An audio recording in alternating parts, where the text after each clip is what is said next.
Montes.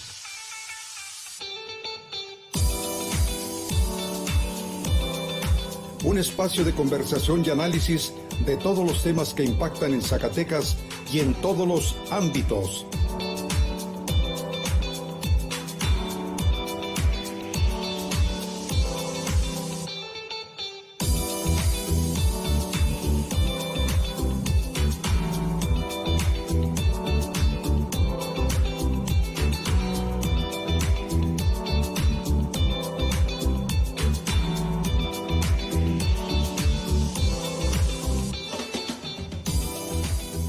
Diálogos con Silvia Montes.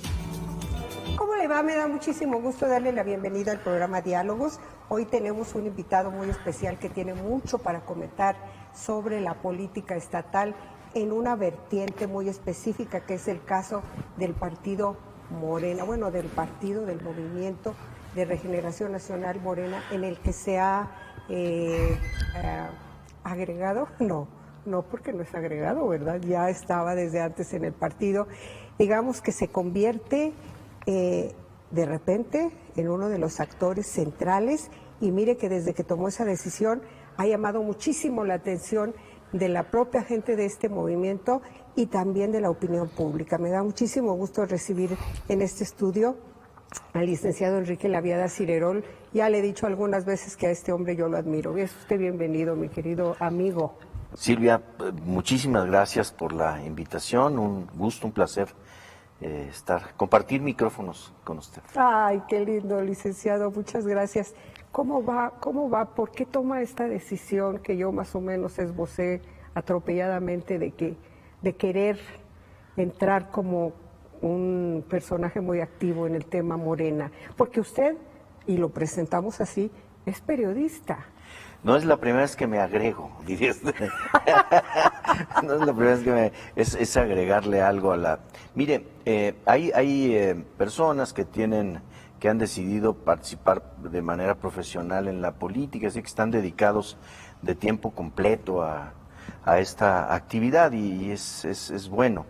Pero hay más actores. Hay actores que tenemos otros ámbitos de participación. Pueden ser empresariales, pueden ser de distinto tipo, profesionales. En mi caso, en efecto, profesionalmente, mi definición desde hace muchos años, usted lo sabe porque hemos coincidido desde hace años en este oficio, es el del periodismo. Esa es una parte de nuestras vidas. Usted, ¿qué le puedo decir? ¿Cómo lo siente todos los días? ¿Cómo uno se despierta pensando en la noticia de 8 columnas del día, o en la noticia del teaser en los noticieros de televisión o de la radio? Es apasionante esta actividad, pero suele estar muy vinculada con la política. Y yo le agregaría periodismo y asesorismo. Sí. Acépteme el término, porque usted... Pues somos profesionales de la comunicación. Hemos estado de los dos lados de la mesa, tanto haciendo periodismo en los medios, en televisión, en radio o en la prensa escrita, pero también hemos hecho comunicación institucional para distintos gobiernos en distintos momentos. Estas actividades, Silvia, usted lo sabe muy bien, y qué bueno que lo podamos compartir con la audiencia, pues tienen un vínculo muy estrecho con la política. Hay que saber cuál es este límite, ¿verdad? Hay que saber. Hay que saber. Pero tiene usted razón cuando dice que está muy vinculado, y en el fondo el buen periodista tiene un ingrediente de político en un momento dado, ¿no? Yo creo que sí, y esto se da históricamente. Frecuentemente cuando uno revisa trayectorias dice político, periodista, fotógrafo, médico, político, periodista, en fin. Esa es la razón por la cual uno no necesariamente está todo el tiempo en la escena, ¿verdad? Ahora, como protagonista, ¿verdad? Claro. Sí está uno pues siendo testigo, haciendo la narrativa de los hechos.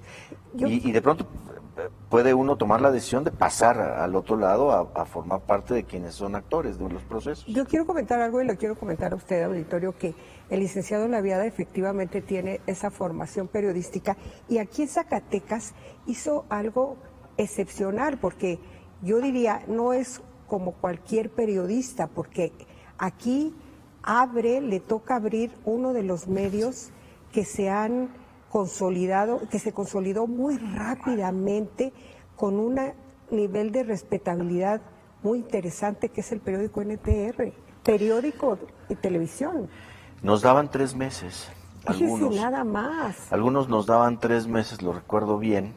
Decían, no duran más de 3 meses, que 90 días es así como la prueba de si puedes acreditar un medio o no. 11 años ya, 11 años de que empezamos esa aventura en Zacatecas, y en efecto nos ha dado mucho. Nosotros hemos tratado de darle al público pues una visión, hemos dicho desde el principio, crítica de la realidad que observamos con nuestro ángulo, ¿verdad?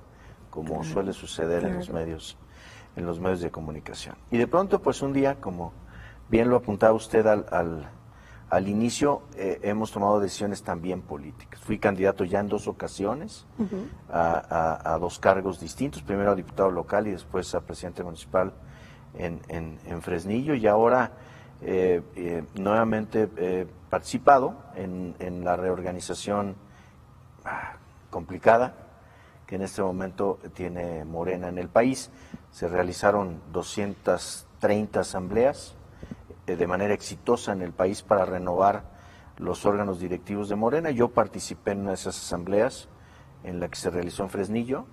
Es todo el distrito electoral, abarca también Calera, Sombrerete, otros municipios, y ahí resultamos electos como consejeros. Después vino todo este lío de que el tribunal echó abajo este proceso, al menos hasta donde vamos ahorita, por problemas en los padrones internos de los partidos, que es algo que siempre pasa. Hablemos un poquito de eso, porque fue un proceso muy cuestionado, o sea, y muy, ¿qué diríamos?, apasionado, exceptuando Fresnillo. Y desordenado en muchos casos. Desordenado, sí. Y con muchas acusaciones de que hubo gente que llegó a tronar las asambleas. Sí. ¿Esto es cierto? ¿Así fue? Sí, así fue. Aquí se debieron de realizar 4 asambleas. Fresnillo, Jerez, Guadalupe y en la capital, que hacen cabecera de los correspondientes distritos electorales federales, que es como se estructura la representación de Morena. Uno de ellos, Fresnillo, me parece que fue ejemplar la elección, se realizó sin que hubiera un grito, sin que nadie reclamara la legitimidad y la legalidad de la asamblea, con una participación bastante nutrida, alrededor de 1,500 personas en un salón allá en Fresnillo, creo yo con mucho orden. Se hicieron las propuestas, hablamos quienes aspirábamos a formar parte de la conducción de Morena en el Estado y en el país, y terminamos cantando el himno nacional. Ay, qué bonito, como, o sea, como debe ser. Como creo que debe ser. Se resultaron electos personas que representan distintas expresiones de lucha social, de corrientes internas dentro del partido, de pensamiento. En fin, creo que resultó bastante bien la asamblea de Fresnillo. Algo similar pasó en Jerez, pero desafortunadamente las que se realizaron en Guadalupe y en Zacatecas pues reventaron yo creo que por actitudes de muchos compañeros que no corresponden, lo quiero decir también con toda claridad, que no corresponden con la gran responsabilidad que tiene Morena en este momento. Es el partido que gobierna el país. Y no es el único caso lo que sucedió en estas dos. O sea, en el país hay estados. Hubo incluso estados como Jalisco, donde no solo hubo desorden, sino hubo hasta tiros en alguna asamblea. Personas ajenas a las asambleas entraron a sabotear y de manera violenta. Pero el balance al final era positivo, porque eran algunas de las asambleas las que habían caído en este problema. El tribunal no cancela el proceso por esos problemas. Entonces, El tribunal lo cancela porque consideró que no había un padrón confiable, es decir, hubo muchas personas que se inconformaron con el proceso porque argumentaron no haber sido consideradas, es decir, que se quedaron fuera del procedimiento por no aparecer en los padrones. ¿y por qué no aparecen en los padrones? ¿Es una falla de origen del propio partido o movimiento? Yo diría que es una tara del sistema político de partidos en México. Una tara de plano, sí. Sí, es algo, o sea, es algo congénito. O sea, no hay un solo partido político en México que no haya tenido este tipo de problemas, y los menciona el PRI, el PAN, bueno, el PRD fue terrible, ¿no? Por sus registros internos, por sus padrones. Hasta este momento, el único padrón confiable que existe en el país es el del Instituto Nacional Electoral. Y aún así ha dado lugar a conflictos, ¿verdad? Pero cada vez menores. La administración interna de los partidos, yo diría de todos los partidos respecto de su membresía, de quienes están integrados a sus filas, es completamente defectuosa en México. Ahora, una vez que el tribunal anula, pues quedaron anuladas las asambleas. ¿Todas? De acuerdo con la resolución del tribunal, sí. Estamos viendo qué es lo que hace Morena para resolver esa situación, ¿verdad?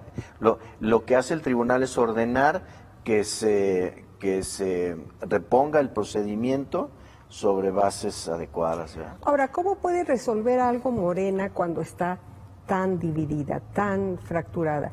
En este fin de semana tan solo acaba de suceder a nivel nacional que se realizan 2 reuniones simultáneas, en una se toma una decisión, la otra no sé qué pasó, y se descompone todo más todavía. Sí.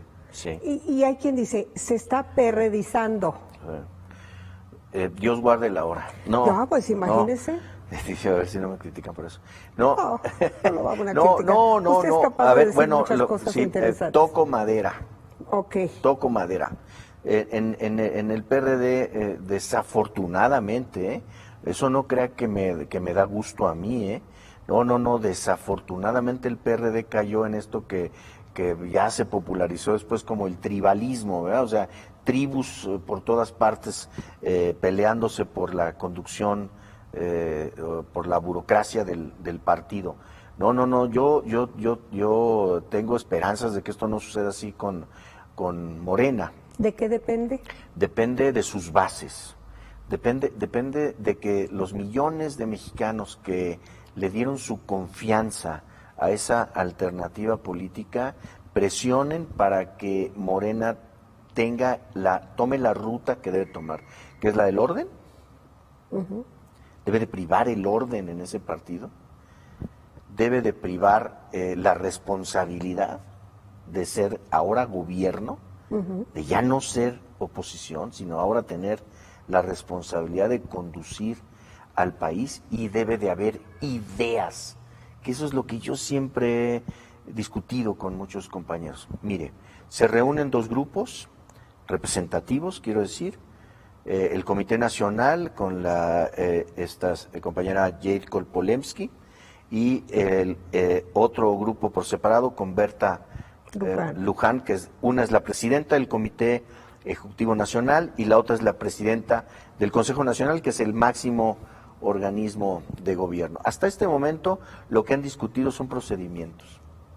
Qué bueno que lo discutan, y yo espero que muy pronto se resuelvan esos procedimientos para que el partido tenga un gobierno interno, ¿verdad? Tenga una representación institucional clara. Pero también hace falta discutir ideas, ¿no? ¿Qué es lo que está pasando en el país? ¿Hacia dónde va el gobierno? Si estamos conformes o no con lo que está pasando en el gobierno, con lo que está haciendo López Obrador, con la situación internacional. Miren nada más, o sea, acaba de caer en pedazos un gobierno de izquierda en América del Sur, en Ecuador. Pues tenemos que tomar conciencia y discutir todos estos problemas. Estamos ocupando demasiado tiempo en la discusión de quién va a ser el dirigente, y poco tiempo en la discusión de qué vamos a proponer para el país o qué más vamos a hacer en términos de ideas por el país en los próximos años, que es la responsabilidad de un partido. Pero los partidos están en crisis. Sí, hay una crisis en los partidos. Nadie ningún partido está haciendo eso que usted dice. Nadie o se está haciendo muy poco, ¿verdad? O se está haciendo muy se poco. se está haciendo menos de lo que el país reclamaría. En el caso de Morena, además, yo creo que es un aprendizaje temprano, ¿verdad? Porque Morena tiene como partido poco tiempo de existir. Sin embargo, ahí en ese movimiento se encuentran personas brillantes, y los que se llaman históricos y los que han seguido a López Obrador desde hace 18 años, ellos se sienten dueños del movimiento y del partido, y creo que no han entendido que Andrés Manuel López Obrador abrió para que se integrara el que quisiera. Sí, y que hay, fíjese además algo importante hacia donde va usted, que hay una nueva idea de cómo hacer las cosas. Para el PRI, finalmente, cuando tenían conflictos, que los han tenido muchísimos años, por décadas y décadas, pero finalmente el presidente de la República, que era su máximo, el gurú que ponía orden. El primer priista del país, pues iba y ponía orden, es decir, hacía lo que se le daba la gana, ¿verdad? Y entonces todo el mundo se disciplinaba. Si hay algún priista en este momento que hable y me diga que eso no es cierto, yo le digo que está mal, ¿no? Que quién sabe dónde andaba. No creo que se atreva ningún priista a decir que eso no es cierto. El PAN, no. El PAN fue un partido democrático mucho tiempo hasta que llegó al poder. Así es. Y entonces cuando llegó al poder en el país, reprodujo la cultura política del PRI para este tipo de decisiones. ¿Qué es lo que ha hecho ahora López Obrador? López Obrador le ha dicho a Morena, yo no me voy a meter, resuelvan ustedes sus problemas. Y es cierto. Sí. De otra forma, pues yo digo que ya habría algún tipo de norma disciplinaria, ¿no? Extraestatutaria. ¿No cree que sí hace falta eso? Yo creo que no. Ahorita que habló de orden, cuando dijo que necesita orden y otras dos cosas más, el número, ¿cómo entenderíamos el orden? Como un orden democrático. O sea, es que tenemos que aprender a ser demócratas. Mire, todo mundo aprender a ser demócratas. Siempre. No podemos resignarnos a lo contrario, Silvia, porque si nos resignamos al autoritarismo, este país nunca va a salir del engaño, del autoengaño. Miren, a mí me gustó mucho en la campaña experimentar estas cosas. Yo llegaba a una comunidad, pedía la palabra a una señora y me decía, candidato, ¿dónde están las despensas? ¿Nos trajo despensas? Híjole. Y yo le contestaba, no. Oiga, pues aunque sea unas cuantas, ¿no? Para los líderes, ¿no? Unas laminitas. No. Y entonces mis propios colaboradores en la campaña me decían, no diga eso, candidato. No lo diga. Primero empezamos por platicarlo cara a cara con las personas, con los líderes, y luego lo empecé a decir en abierto en las reuniones. Y yo les decía, si yo les traigo una despensa, lo único que voy a hacer es quitarles el hambre un día, o 2, o 3, o una semana. Y después tendría que traerle otra, y otra, y otra. Y entonces la gente, así como es, Silvia, me decía, pues sí, ¿no? Estaría todo dar que usted nos trajera una despensa todo el tiempo de aquí hasta el infinito, ¿no? Y yo les decía, pues fíjense que ese es justamente el engaño en el que hemos caído todos, ¿verdad? Lo que necesitamos es trabajo, que en Zacatecas haya oportunidades de trabajo. Ser de izquierda significa, en primer lugar, abrir oportunidades de justicia, de trabajo, de educación, de salud, de vivienda. Eso es ser de izquierda. A los de la derecha no les importa esto, Silvia. A los de la derecha lo único que les importa es que el mercado funcione, que la riqueza exista y además que se concentre, que el capitalismo siga, sin que nadie le ponga límites a eso.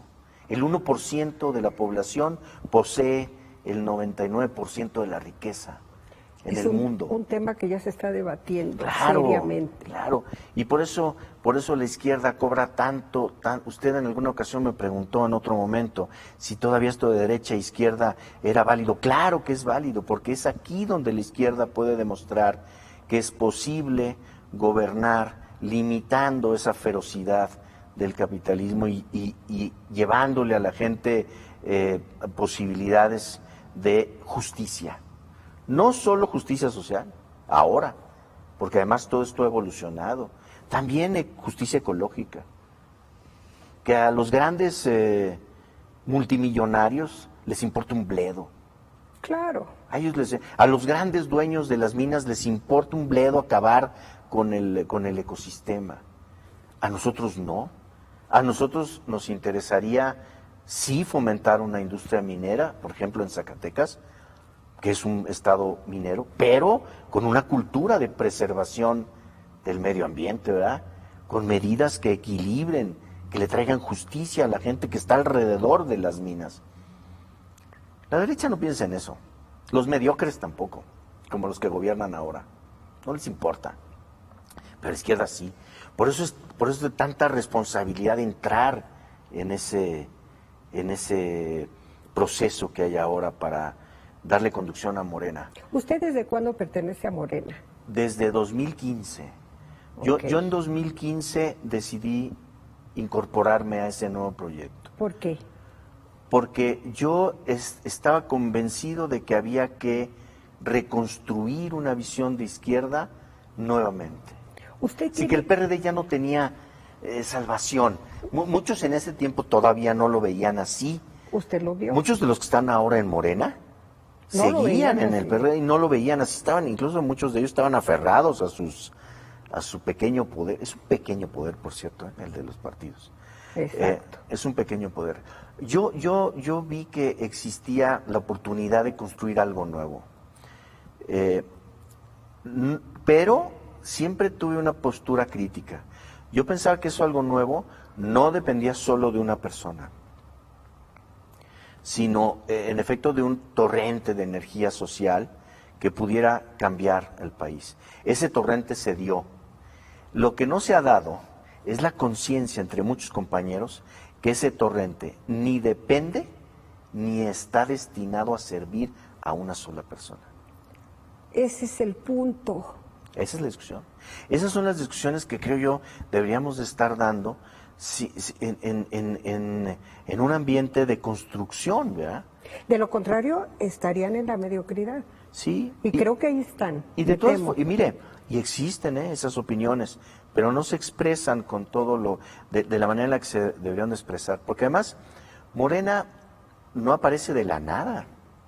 En efecto, Morena es el proyecto en el que finalmente, o a estas alturas de la vida, confluyen muchas cosas nuevas, pero también muchas cosas que tienen historia, que vienen de atrás, que vienen del esfuerzo que muchos hicimos desde hace 40 años.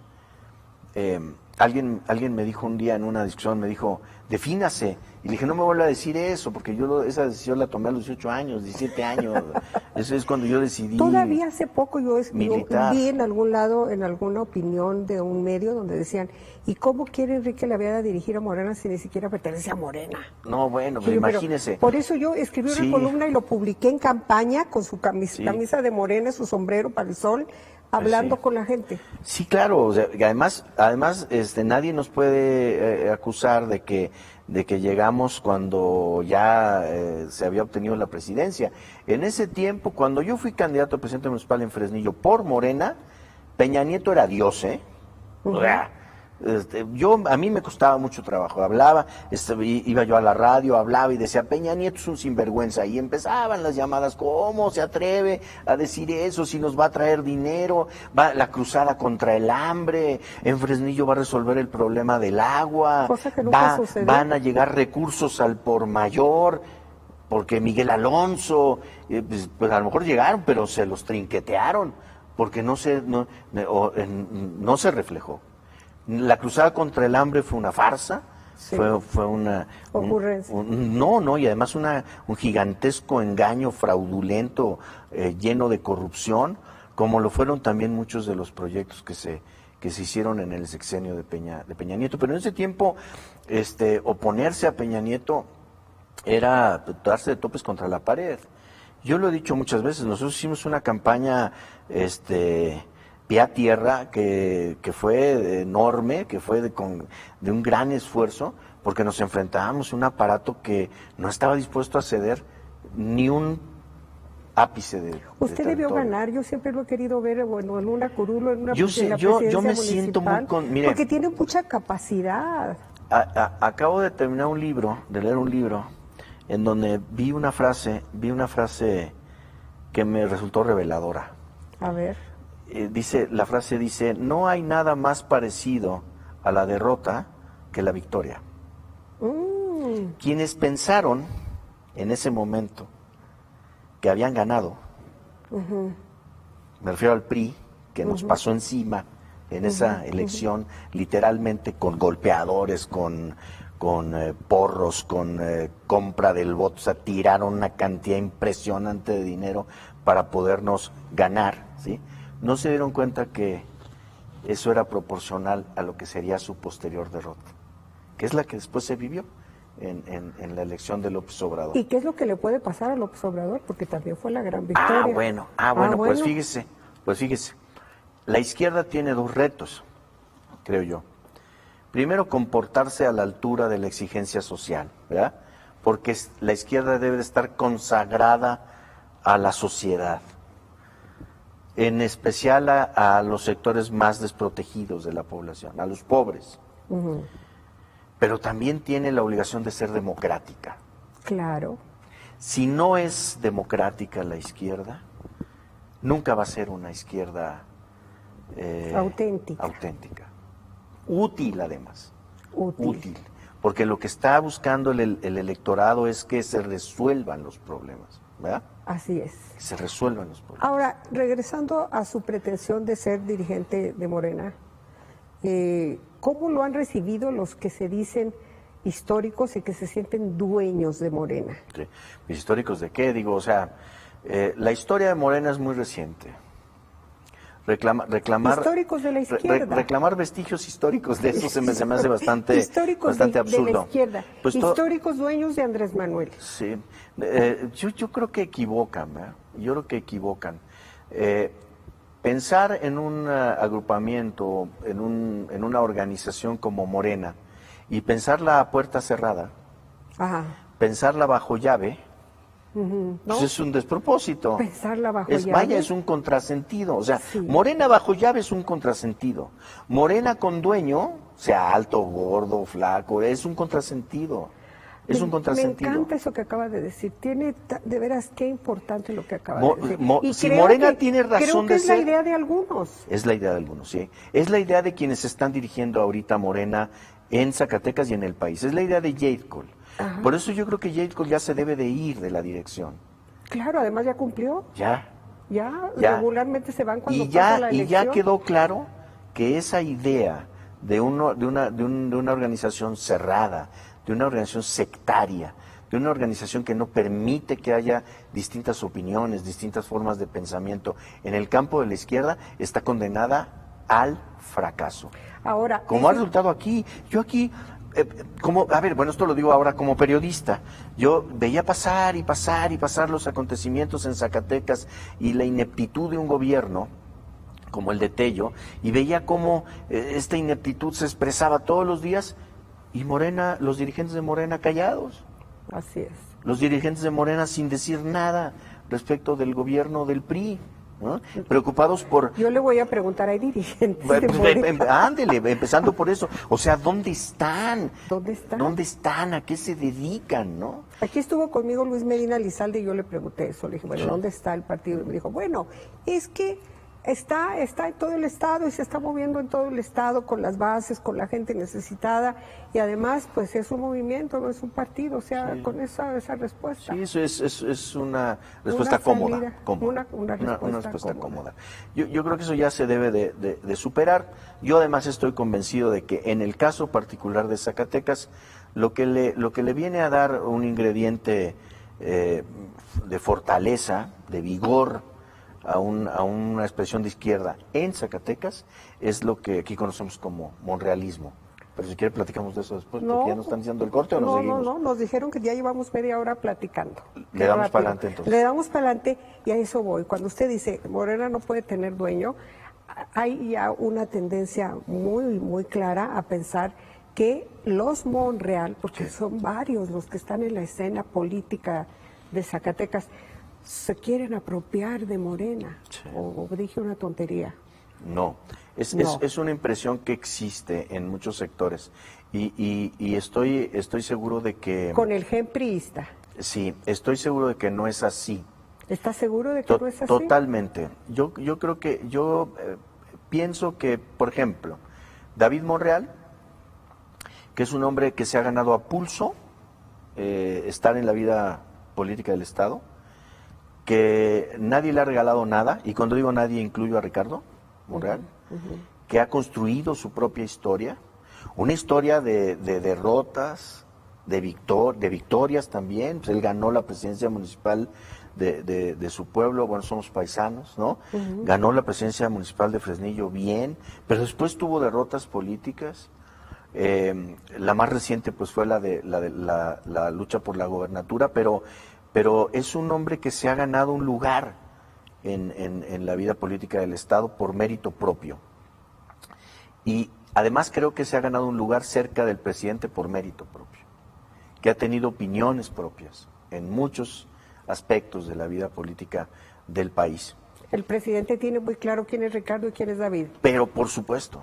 Y yo creo que eso tiene que ver estrictamente con ambos personajes. En efecto son muchos, ¿no? Es una familia numerosa, como lo son muchas de las familias de aquella generación de zacatecanos, y que ejemplos como este los podemos encontrar en muchos ámbitos de la vida del Estado, y no creo que sea atacable por ese lado. El problema para mí es que plantean, ¿verdad?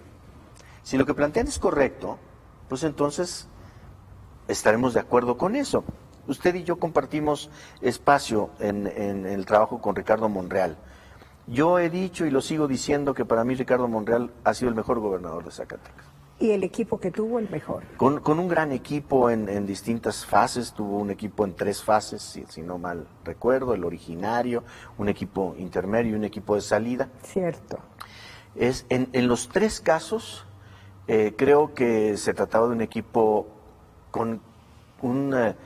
que reunía mucha potencialidad, que se discutía, se intercambiaban puntos de vista, se construían opciones, había discrepancias, había discusiones en el gabinete, si usted recuerda, muchas de ellas fueron verdaderamente de memorables, ¿verdad? Y el otro día alguien me dijo, ¿por qué no haces porque yo empecé a publicar algunas fotos de esos gabinetes y me decía, ¿por qué no haces un comparativo entre ese gabinete y el actual? Y mi respuesta fue por pena ajena.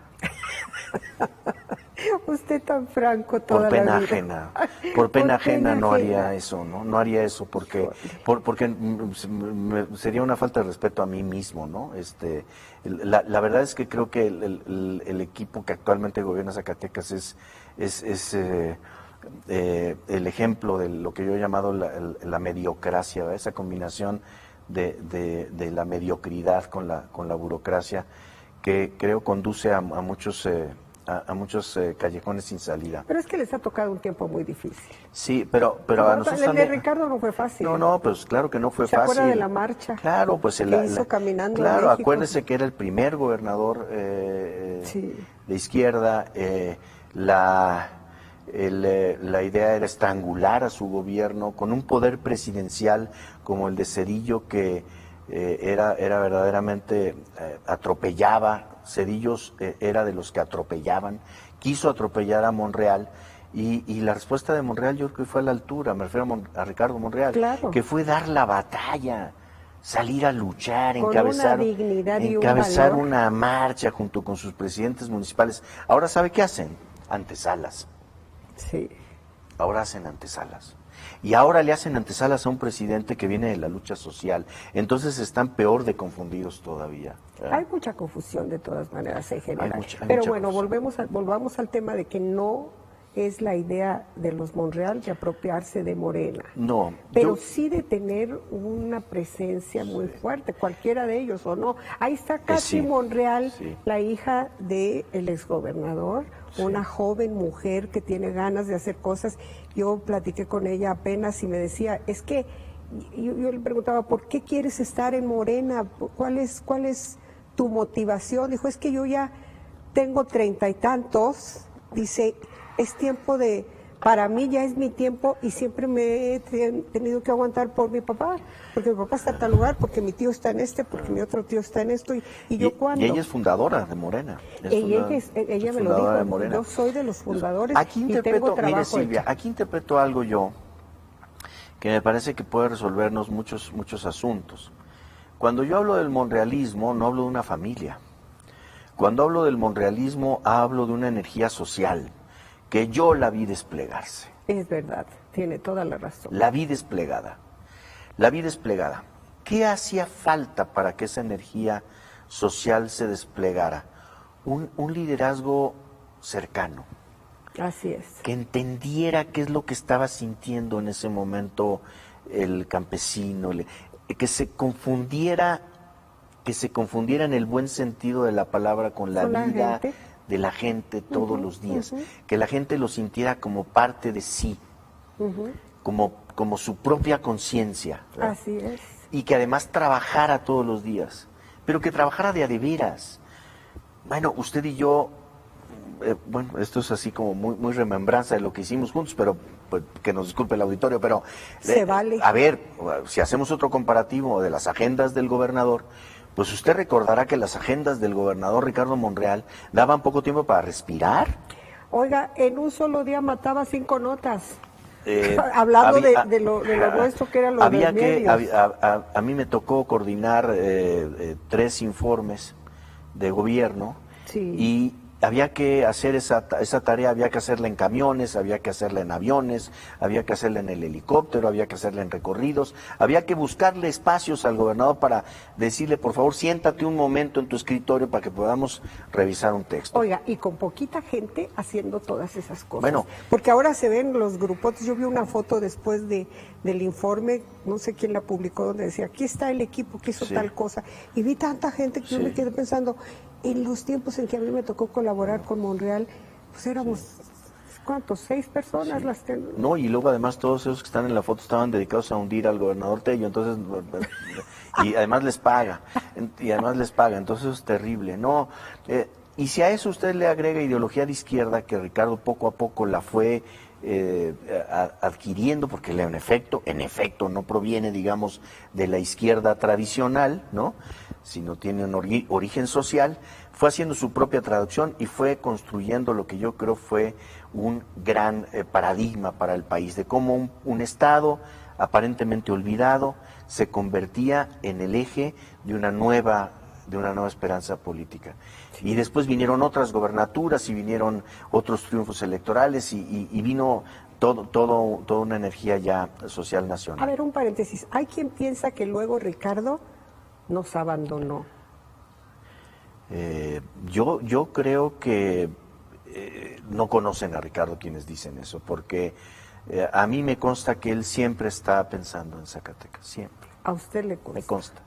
Ahora, volvamos al punto de la diferencia entre una familia y un movimiento. Todo esto de lo que hemos estado hablando en este momento, Silvia, no se puede reducir a una familia.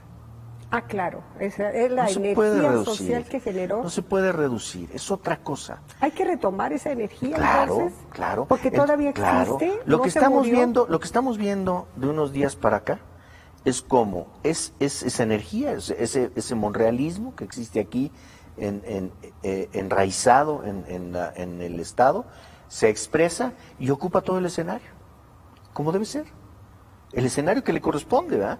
Porque hasta hace muy poco tiempo, cuando alguno de nosotros como periodista, usted misma me dice, necesitamos la posición de Morena, pues le hablamos a Luis Medina, como si Luis Medina representara esta energía. No la representa. No la representa. Representa otra cosa, ¿verdad? Muy respetable, pero es otra cosa. Que forma parte de Morena, sin duda forma parte de Morena, pero lo que no tiene ese grupo, digamos, es el derecho a pensar que ellos abren y cierran la puerta.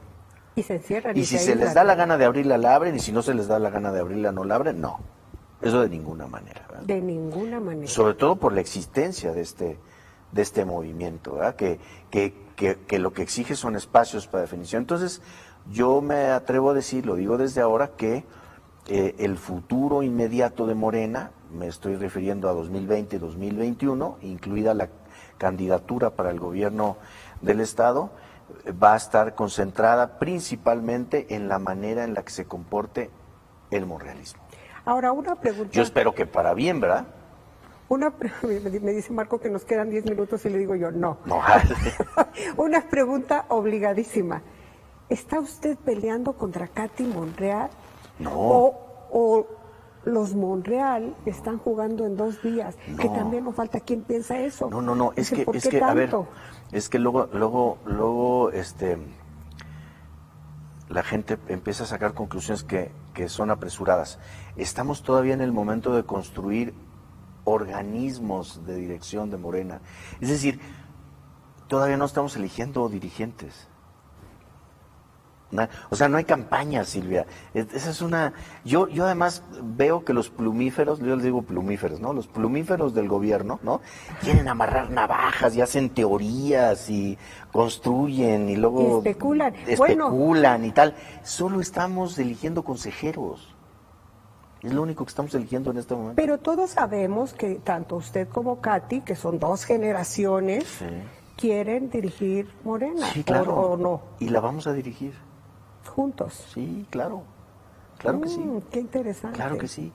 Porque así tiene que ser, ¿me explico? O sea, por esto que estoy hablando de lo que representa el monrealismo para Zacatecas. Entonces, esas visiones así, insisto, que vienen sobre todo de grupos burocráticos o del propio gobierno priista, de querer descalificar lo que estamos haciendo, lo que está pasando por enfrentamientos o por cuestiones de familia, están condenadas al fracaso. Porque yo vi esa energía, la vi en las campañas, la vi desde el gobierno de Monreal. Uh-huh. Ahora tuve oportunidad de verla en las campañas. La gente está deseosa de seguir construyendo. Hubo una interrupción, Sí. Hubo una interrupción. ¿De cuántos años? Casi 20. Y esa interrupción fue terrible, ¿verdad? Fue terrible. Se combinaron muchos elementos que no favorecieron a Zacatecas. Pero estamos a tiempo, yo todavía tengo ganas de hacerlo, de recuperar el paso, de retomar el rumbo y de construir, o de seguir construyendo eso que algunos pensaron en el 98, que después se fue perfeccionando y que creo que puede dar lugar a un modelo de gobierno muy interesante para este país.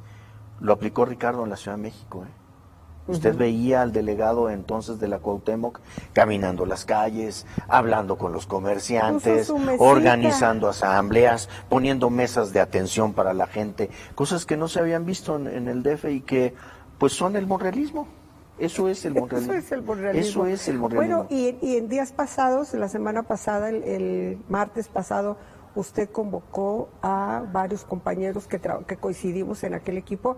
Y ahí me tocó estar con mucho gusto, además cuando alguien tomó la iniciativa que fue usted, caray, qué gusto volvernos a ver, y ahí estuvimos como 22 personas, y generó toda clase de especulaciones también en redes sociales. Sí. O sea, hubo quien fue muy lindo y tuvo expresiones extraordinarias, y hubo quien también atacó con una furia, y quien dijo que estaba usted haciéndole sombra a Katy. Vuelvo al mismo tema. Qué bueno que sigan confundidos con eso, Eso ¿Sí? es bueno, eso es bueno, porque se trata de maledicencia, o sea, de personas que por alguna razón tienen algún rencor o les pagan por atacarnos, ¿no? Uh-huh. Que se da mucho también, ¿verdad? Sí.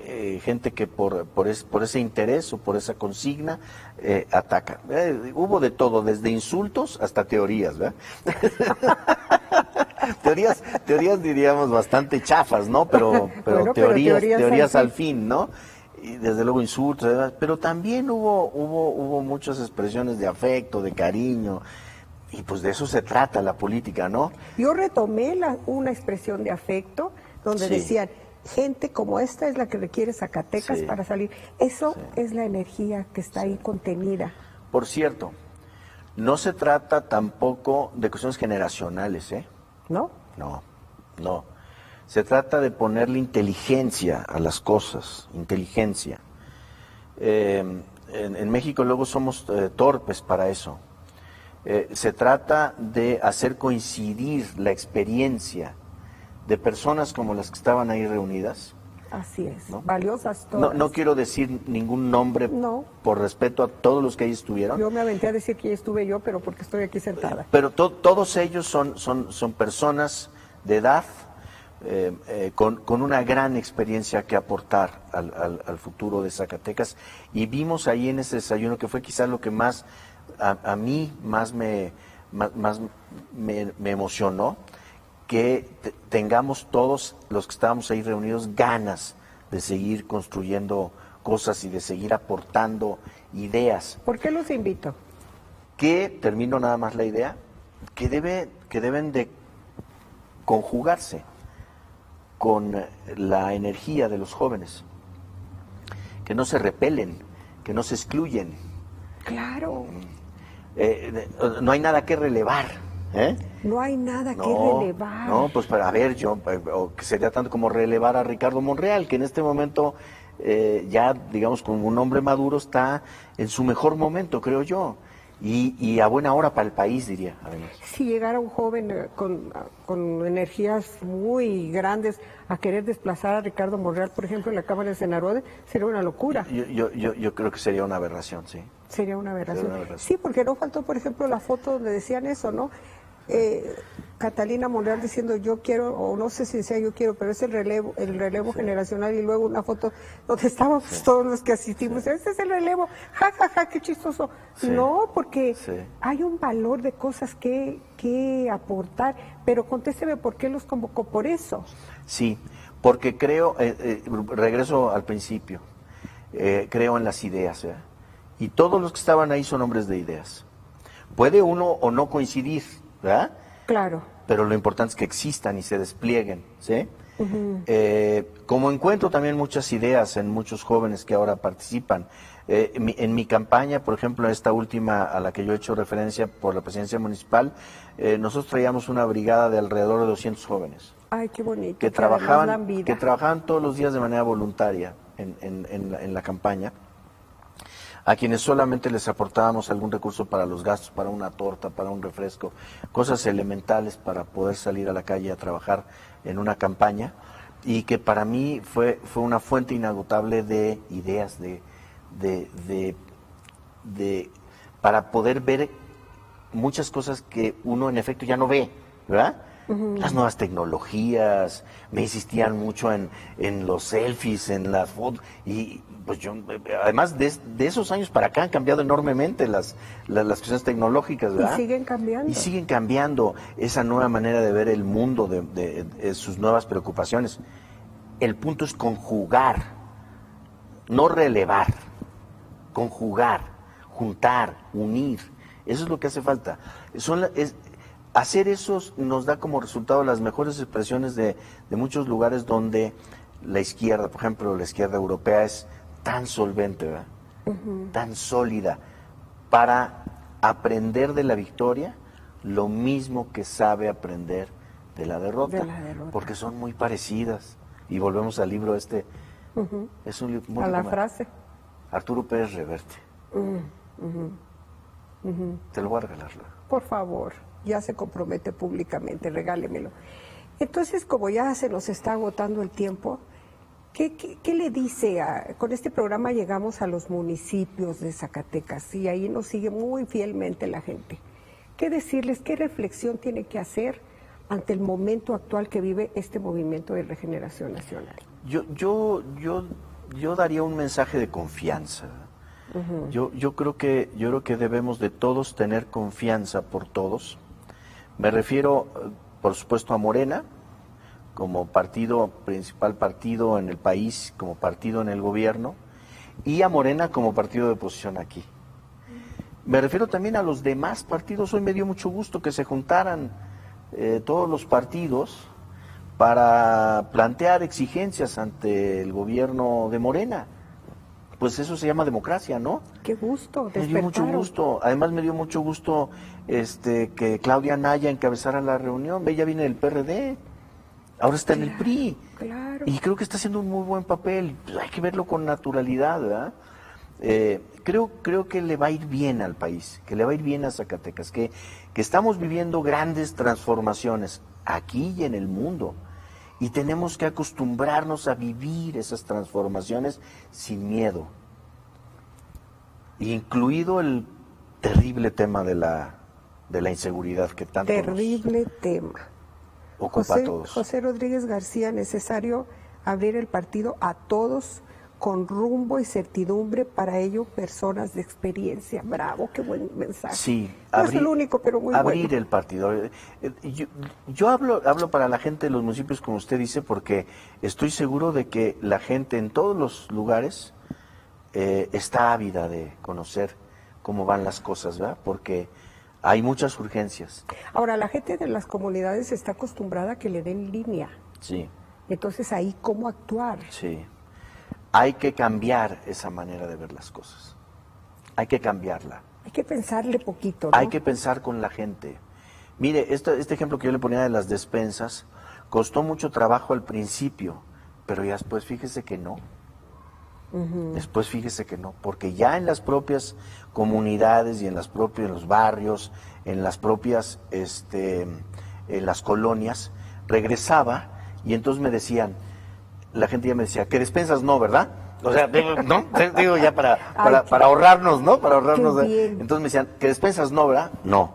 Entonces, ¿qué vamos a hacer? Entonces, ¿qué vamos a hacer? Entonces, ¿qué vamos a hacer? A ver, bueno, pues, ¿qué es lo que nos duele aquí? No, pues aquí nos duele que no hay luz. Bueno, pues vamos a pensar en un plan para traer la luz. Vamos a pensar en un plan para traer inversión, en apoyos para hacer pequeños talleres. O vamos a trabajar con la mina, en el caso de la mina que está en Fresnillo, que es una de las más grandes del mundo. Hacer planes con ellos, no contra ellos. Claro. Con ellos para llevar beneficio. Y entonces empezamos a hacer muchos planes. Por cierto, algunos de ellos se han aplicado. De esos planes que hicimos ahí. Y han dado buenos resultados. La gente sí piensa, Silvia. Piensa y es muy sabia la gente. Lo que necesitamos nosotros es estar cerca de ella para poder construir con la gente esas opciones. Ya se nos termina el tiempo, pero por último le preguntaría obligadamente, ¿usted ha sido crítico de López Obrador? Sí. Desde el espacio de NTR. Sí, y lo seguiré siendo. Bien. Lo seguiré siendo. Y le voy a decir algo más, porque a mí me gusta ser muy franco. Lo sé. Si ser dirigente de Morena en un estado como Zacatecas implicase declinar en la crítica, yo declinaría en la dirigencia de Morena. Muy bien. O sea, preferiría antes que la dirigencia la determinación de la crítica. Porque sin la crítica no tiene sentido. No tiene sentido participar en esto. ¿Qué horas son las que usted diga, señor? No, por favor, ya no más. No más. Ya no más. Yo he dicho que al presidente López Obrador lo que le hacen falta es acercarse a sus críticos. Sí. No repeler a sus críticos, sino acercarse a sus críticos. Yo estoy seguro, convencido, y así lo voy a defender, que encontrará más respuestas, sobre todo en los tiempos que vienen, más respuestas favorables a él en sus críticos que en sus aduladores. Y me recuerda a Ricardo Monreal, que así era. Sí. Bueno, supongo que sigue siendo. Sí. Él cuando veía algún punto de crítica, ay, Marco, nunca le sé mover a esto. Bueno. Ahora que alguien nos auxilie. Bueno, ya nos tenemos que ir, licenciado Laveda. Muchas gracias por haber Silvia. estado aquí. Ya sabe que es su casa. Y Para mí muy agradable la conversación. Qué bueno que le haya gustado. Espero que a usted también le haya gustado y que vuelva como dirigente estatal de Morena. ¡Ay! Sería extraordinario. Vamos a trabajar con Morena. Vamos a trabajar. Muy bien, va a trabajar con Morena, pase lo que pase. Pase lo que pase. Pase lo que pase. Muy bien, pues con ese mensaje nos despedimos de usted. Muchas gracias por habernos seguido ahí en su casa o desde Facebook.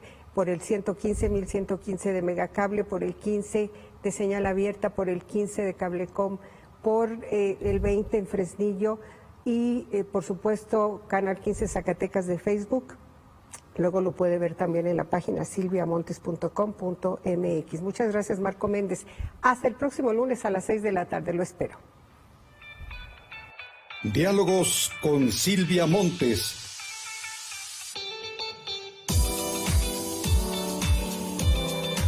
Un espacio de conversación y análisis de todos los temas que impactan en Zacatecas y en todos los ámbitos.